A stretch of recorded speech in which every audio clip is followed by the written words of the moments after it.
Hi, my name's Carol Plumridge. I work as an osteopath in Chippenham here at Active Potential Therapy. I'm talking to you from the treatment room where I work most of the time. I do work in Carn at Patford House on a Monday as well. I've been in Chippenham since 2004 and I've been in osteopathy since 1980. I graduated from the British School of Osteopathy, as it was known then. It's the University College of Osteopathy now. And I just wanted to talk to you a little bit about osteopathy and kind of how I got there, really. Um, a friend and I went out in 1976. We went out one evening and we met an ex-boyfriend of hers. Now, he was studying osteopathy, which I knew nothing about and I'd never heard of. But I remember sitting there chatting to him for ages about it, thinking, God, this sounds interesting. And so I did some research and then I decided to apply and I was accepted. And the training is 4 years full time, and properly full time. It was a five days a week course, and we learnt anatomy and we learnt technique and we learnt pathology and we learnt diagnosis. We used to practice on each other, so that involved a very quick trip down to Marks and Spencer's to make sure we had some decent underwear on, and we were taught. We had 1,000 hours in the clinic, so we worked in teams with our peers. We also had lists of our own. We obviously had tutors coming in to sort of keep an eye on us, and we had practical examinations. We had examinations about our diagnosis, about our thought processes, and the really great thing about osteopathy, it's such a wonderful practical skill, and it's so great to be able to help people. People come in mostly with skeletal problems, with backaches, neck aches, but shoulder problems, elbows, knees, feet, headaches. And we because we're really based in anatomy, we look what's the anatomical background to this, physiologically what's going on, what's happening in the rest of that person's life. Are they really stressed? Have they got some difficulties at the moment? Have they been sitting in the car more often? All these things that can make a difference to the way that your body works. Simple things like you might have a bunion, which means that you throw your weight to the other side, which means you might affect the knee on the opposite side. So we really look at both what is going on and then why is it going on, and then what can we do to help, both what in terms of what can I do to put my hands on and help, and what can you do in terms of exercises and perhaps lifestyle changes. We also look at people's diets. People might not be eating properly or not eating regularly, and all these things contribute to the body sort of working well or not. And it never ceases to amaze me the combinations of things that happen which cause people to have problems. So the other thing that osteopaths do really well is have us say something about the tissue quality.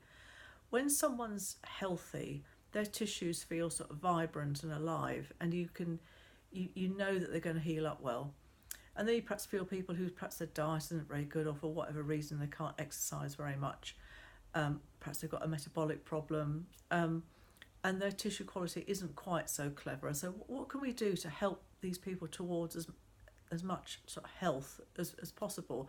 And you have to take each case as it comes, because some people, some people you're not going to bring back into 20-year-old health again. So I treat people in their 80s, and you help them to keep going. You just help them to keep mobile, and when you're mobile, you're happier. You just get cabin fever when you can't move, or your life's restricted. And so I love the challenge of every day is different. It's what someone called wild practice. You never know who's going to walk through the door. You never know what's going to be going on, and so there's the practical challenge of what's going on with this person. Is there something there that I should be worried about, that I perhaps need to refer them back to the doctor for?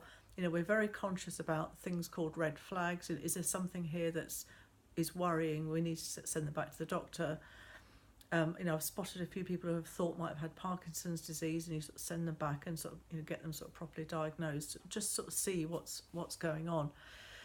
And osteopathy works for all age groups. We tailor our treatments to age and health and how much activity somebody does, and so it's multifunctional. It really is absolutely brilliant, and it's it's great. And the other thing I think is that we put our hands on, which doesn't always happen with some other sort of therapies, but we put our hands on, we feel the tissues, we feel the joints, we make some assessment of what the joints are doing, and then we, if it's appropriate, we do some treatment.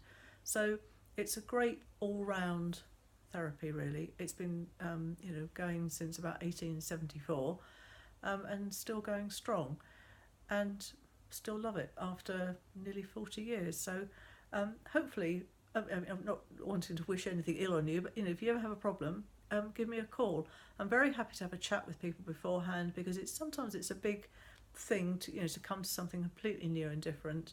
And contrary to sort of general expectation, do not throw people around the rooms. I do not tie you in knots and crack and click everything in place. I tend to treat quite gently, and so but I treat appropriately to what is needed at the time. So you're not going to get hurt. You're not going to come out sort of tied up in knots. Hopefully, you're going to come out feeling hugely better, and also understanding a bit more about what's going on with you. So look forward to seeing you if you ever need it.